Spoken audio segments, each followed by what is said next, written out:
think the topic of this discussion, as was just said, is becoming like the mainstream topic of this event here. I mean, corporate innovation is something that everyone is talking about for the time being, but there's a new thing within corporate innovation that has to do with startups actually collaborating with larger companies, larger corporations, and that as seen as an alternative to large companies actually acquiring or investing, making minority investments into startups as a form of working together. So the collaboration method is the new thing, and that's on this panel here today we are shedding light on some great examples on startups and corporations working together, and we'll dive a little bit deeper into the whole discussion there. As was also said, my name is Dennis Poulsen. I'm the CEO and co-founder of Valuer. We're actually doing the barbecue over here, which is a typical startup thing, right? You do something different, so we're serving the sausages for you today. So I invite you to go over there. But I'd like for the panel contestants to give a brief intro to themselves, and then we can jump into the discussion after that. Can you start, Christian? Sure. I'm Christian, co-founder of one of Scandinavia's most popular apps, most used apps. It's called e-Tilbudsavis here in Denmark.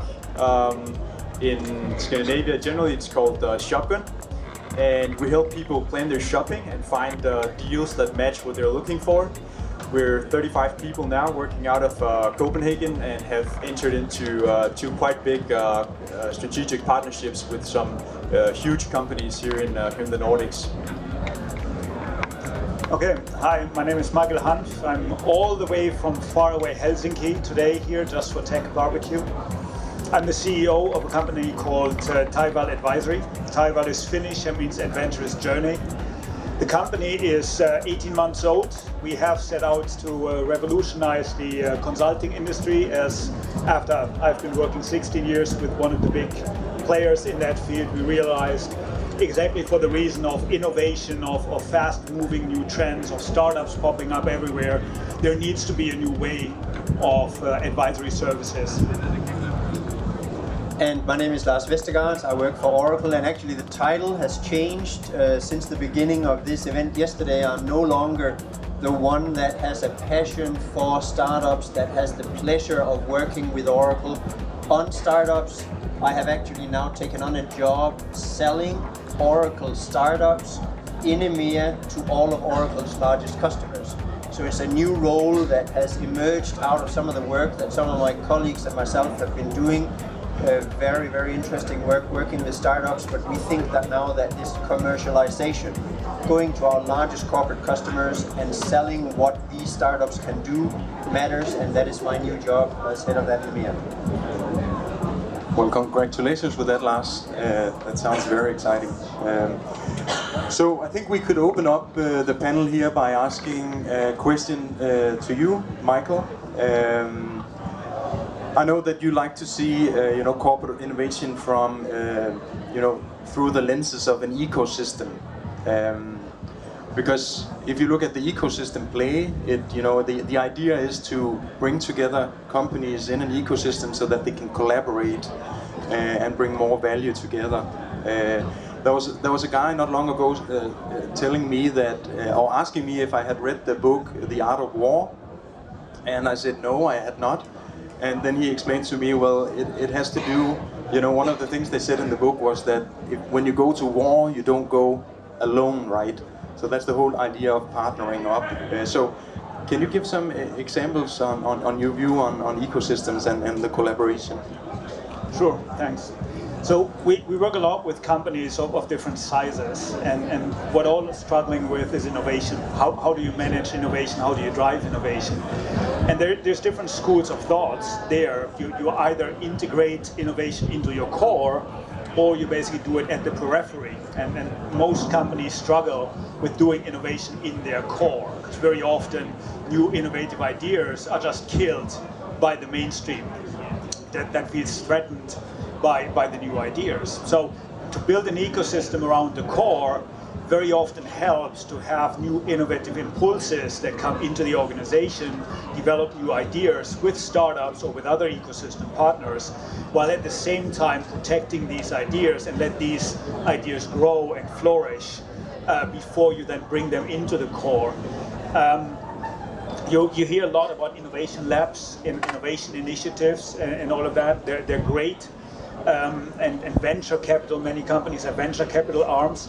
As long as they don't apply the same rigid investment rules in these setups, I think they work very well because they help building that ecosystem. But what you very often see is that a venture capital arm of a big company applies the same investment decision making that they have in the core of their company, and that very often kills early stage ideas, early stage investments in that setup.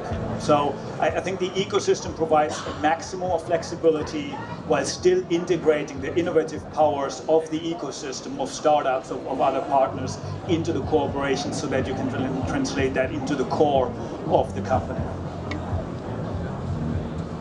Any other views on the ecosystem play?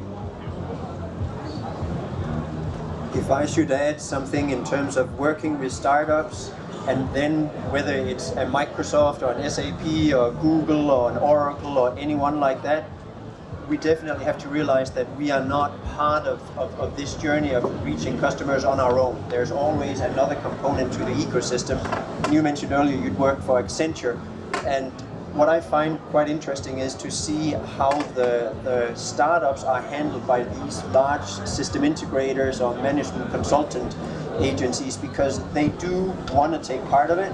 They are a very, very necessary, not at all evil, but they need to be part of this equation.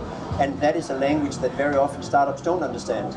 So they, to a large extent, look to us. I feel that we need to then introduce them to those large integrators and then take them on an ecosystem journey. Do they know that software is being distributed via value-added resellers? We are here with Arrow. They have probably never heard that Arrow exists and don't understand some of those different go-to-markets. I know it's a different dimension that I include in terms of ecosystem than from where you started, but it's definitely important to try to assist startups in understanding what the ecosystem of reaching the customer is. Yeah, I fully agree. We have built Taival as an ecosystem company ourselves, because we think that it will be impossible in the future to have all the capabilities yourself as a company. So it's important, and I think you're doing the same at Oracle. You're basically pulling different capabilities, different startups in to basically build on the core technology, on the core capabilities. And I think that is very critical in building the ecosystem. Build on your strength, but then also be willing to bring in other players and find a setup where the ecosystem, where 1 + 1 equals more than 2, to basically go back to that cliche a little bit. I think that makes the ecosystem an ecosystem compared to a network where you have one key player in the middle that everyone else then delivers to. An ecosystem is more built on mutual value in that setup. Yeah, and I think it's also very relevant to, because you Christian, you come from the startup side of the perspective here. So maybe you can dive into a few examples that you have had working with larger companies, and maybe also explain in a little more detail what it is that startups really have to offer, and how that can coexist also together with a large company. Sure. So I just want to start out with a bit of history first, because my co-founder Morten and I started out in Denmark, and we just saw this huge amount of print catalogs that you get in your mailbox. If you don't opt out of receiving this in Denmark, you get 60 kilos of commercials a year in your mailbox, and we thought that was just completely ridiculous.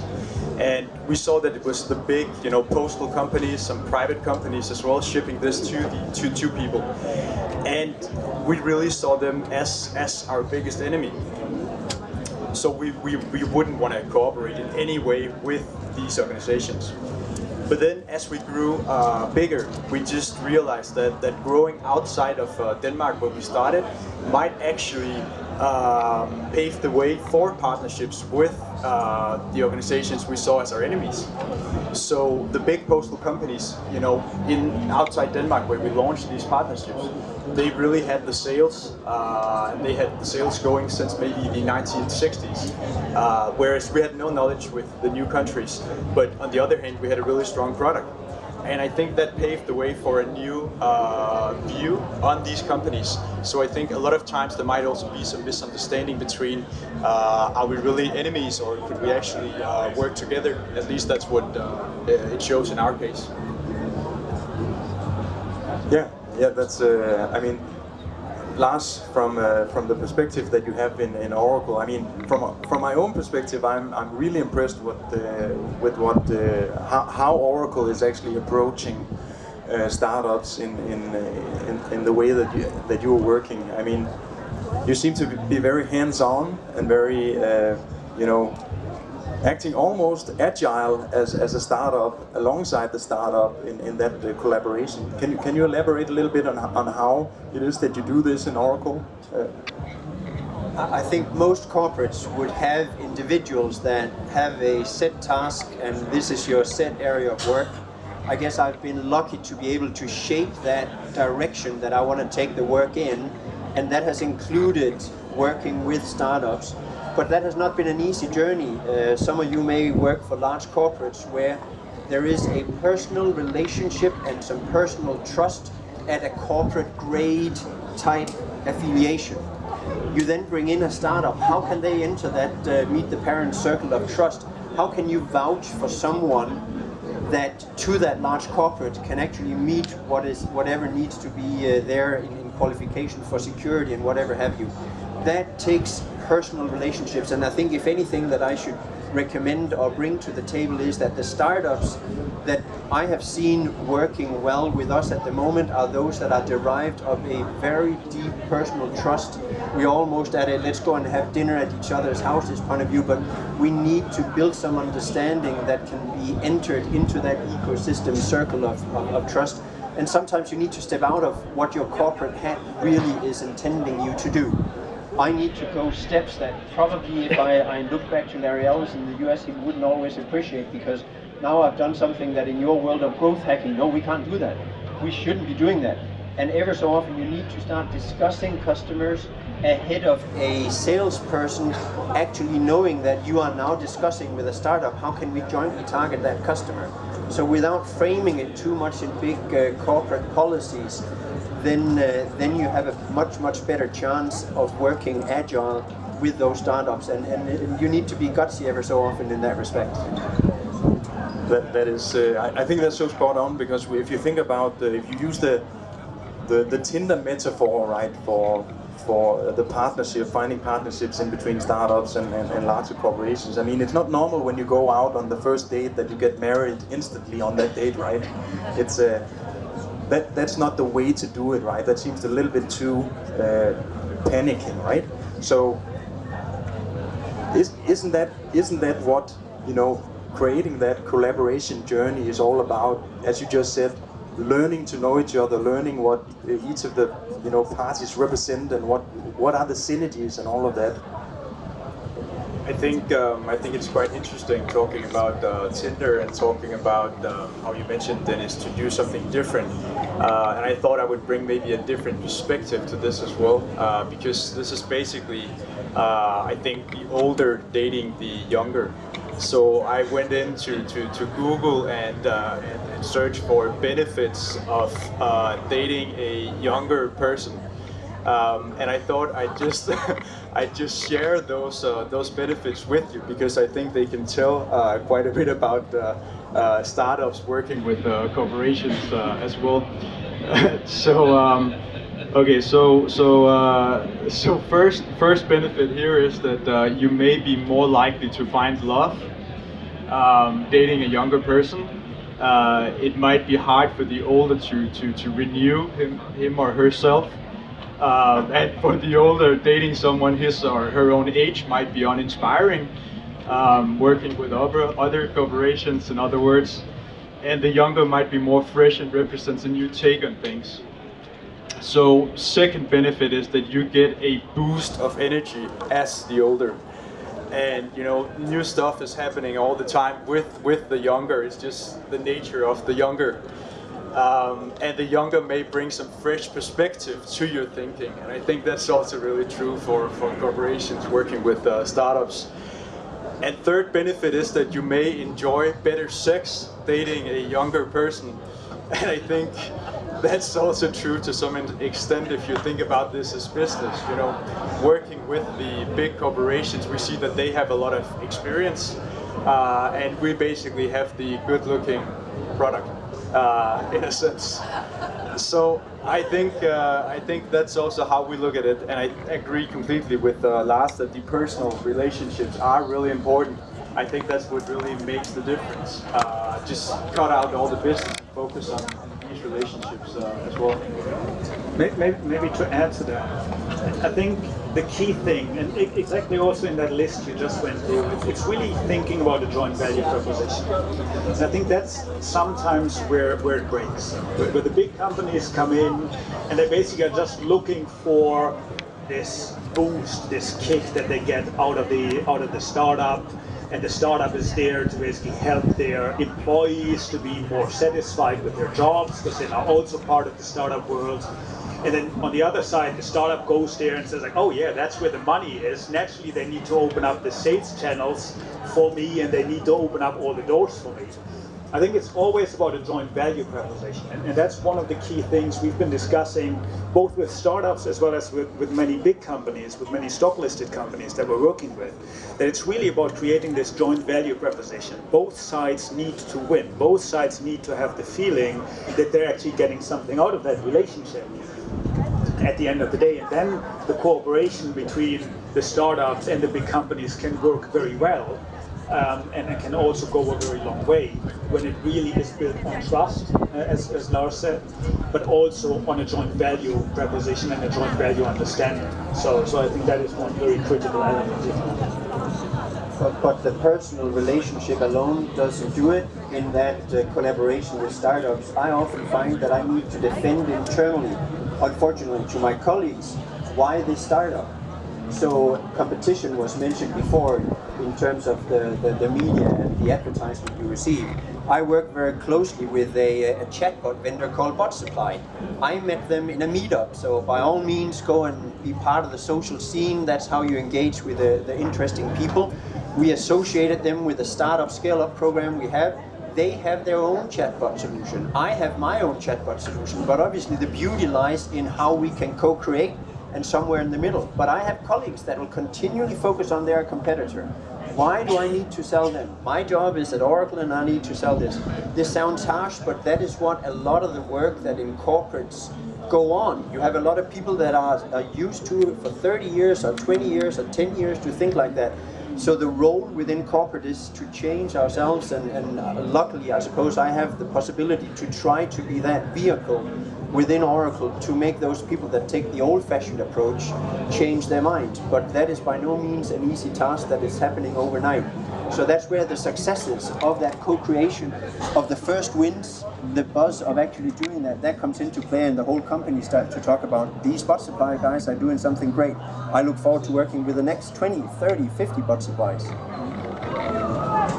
I think this is a really interesting discussion. I mean, the company I represent, Valuer, is actually we're trying to make the Tinder of innovation partnerships. And why are we doing that? We're doing that because there are so many startups out there that are, they're spending their time on.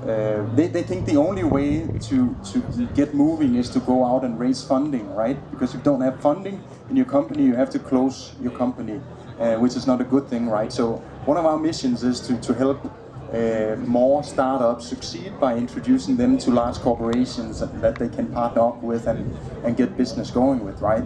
But we also, on the other hand, we're trying to make a better future for the large corporations, because as a large corporation you cannot see the entire world, right? You are occupied with doing the business that you're currently set out to do, right? So you cannot. That's one of the most dangerous things out there. That is the unknown, right? You have to figure out the stuff that is going around on out there, right, in order to make innovation. So maybe you can comment on that. So absolutely, I think that's a very good point. We have one client that we're working with, and traditionally, very often companies were use case driven. So they identify a use case, and then based on the use case, they find a startup that matches that use case.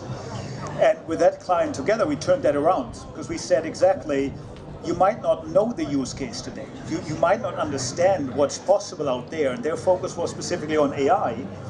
And we had a discussion with their business, and they've now set it up in an R&D way. So they're now looking at startups, they look at new technologies, and only once they've gone that through, they go back to their business and say, listen, this is what's happening out there. This is the art of the possible. This is what can be done with AI, with IoT, with all of these great technologies.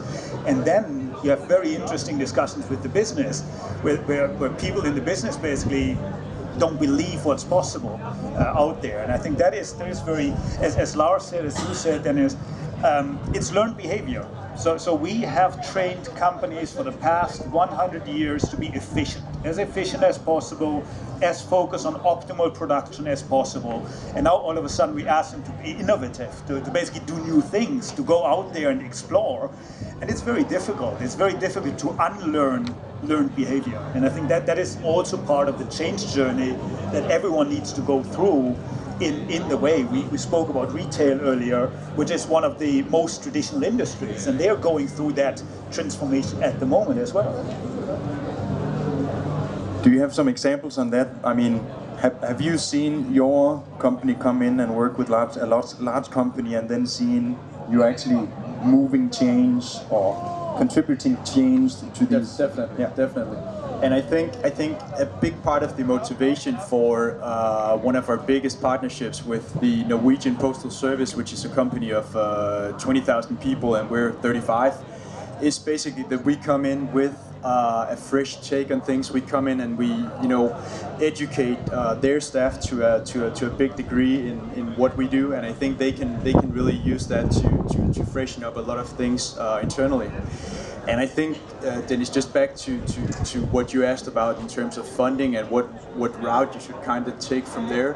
I think it's maybe a bit single-minded to just look at funding like you're saying.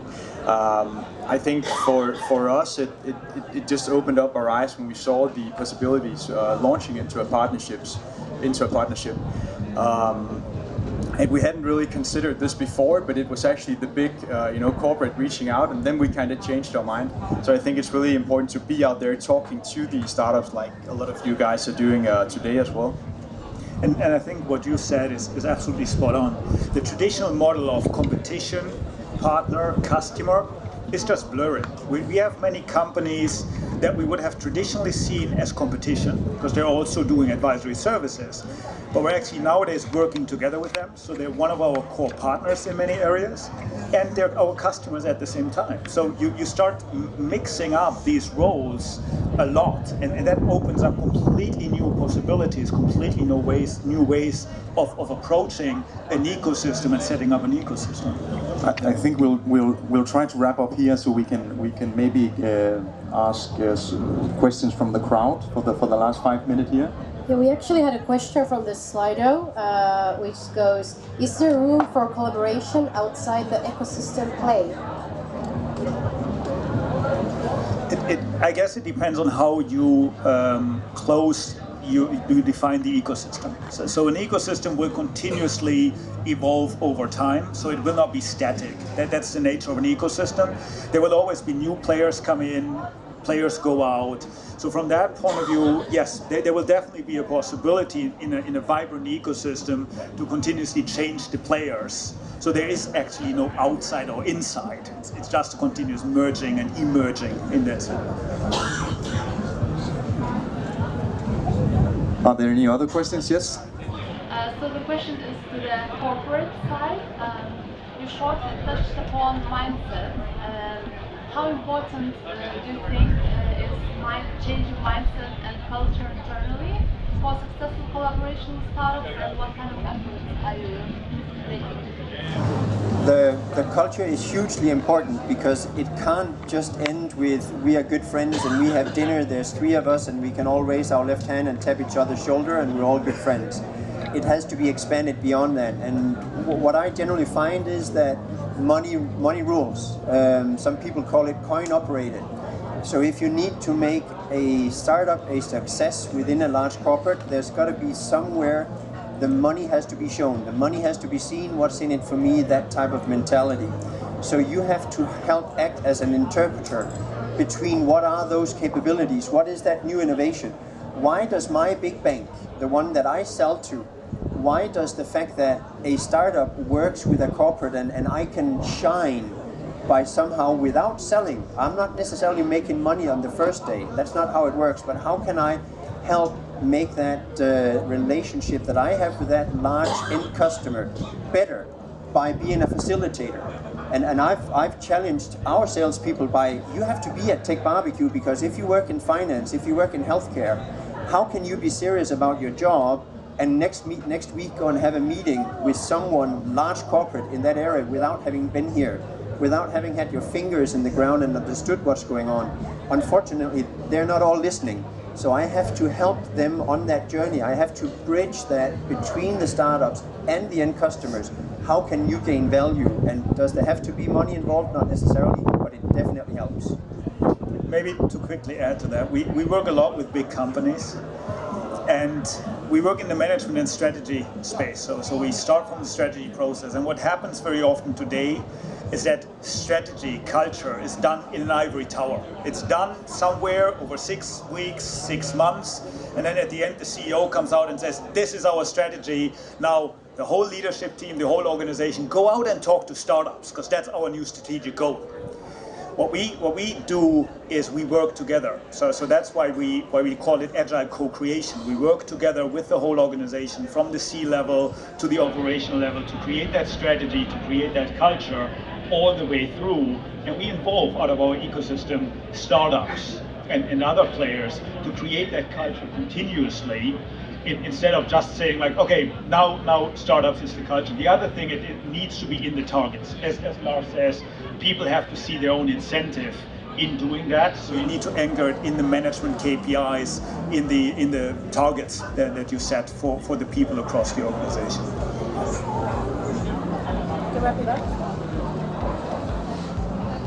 Yeah, I think that wraps up our session here. So thank you so much, dear contestants and panelists, for joining, and thank you all for listening. Have a good day.